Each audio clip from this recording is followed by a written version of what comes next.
திருமாவளவனையும் பாராட்டி இருக்காரு. ரொம்ப நாள் கழிச்சு திருமா குறித்து பேசி பாராட்டி.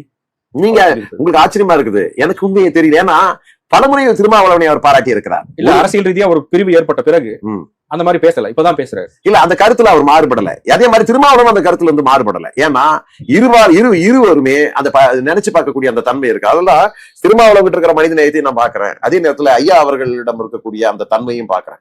இன்னைக்கு கட்சிக்காரர்கள் என்ன வேணாலும் நினைச்சிட்டு போகலாம். அதே நேரத்துல ஆரம்ப காலத்துல திருமாவளவன் காடுவெட்டி குரு நாங்கெல்லாம் ஒன்னா எப்படி இருந்தோன்றது எங்களுக்கு தான் தெரியும்.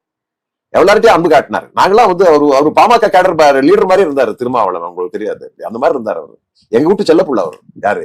பாமகவினுடைய செல்லப்புள்ளையா திருமாவளவன் வளம் வந்த காலமெல்லாம் உண்டு. நாங்களே பொறாமப்பட்டிருக்கிறோம். காடுவெட்டி பொறாமப்படுற அளவுக்கு, பாஸ்கரன் பொறாமப்படுற அளவுக்கு திருமாவளவன் அந்த இடத்துல தைலாவரத்துல வளம் வந்த காலமெல்லாம் உண்டு. அவர் திருமாவளவன் நாங்க பேசுறதை விட ஐயாவை தூக்கி பேசுறதுல திருமாவளவனுக்கு தான் முதன்மை இடம். திருமாவளவன் பேச சொல்லி கொடுக்கணுமா அவனு அந்த அளவுக்கு பேசினார். அதனால ஐயா இன்னைக்கு அவர் திருமாவளவனை பத்தி பாராட்டுறதுல ஒன்றும் தப்பே கிடையாது. ஏன்னா ஏதோ புதுசா பாராட்டல, அவரு தொடர்ந்து பாராட்டிக்கிட்டே இருக்காரு. அதுதான் சொல்றேன், அரசியலுக்காக ஒண்ணு வச்சுக்கிட்டு இவர் பேசல. அதே மாதிரி திருமாவளவனும் பேசல அப்படின்றது எங்களுக்கு உண்மையிலேயே மகிழ்ச்சி தான்.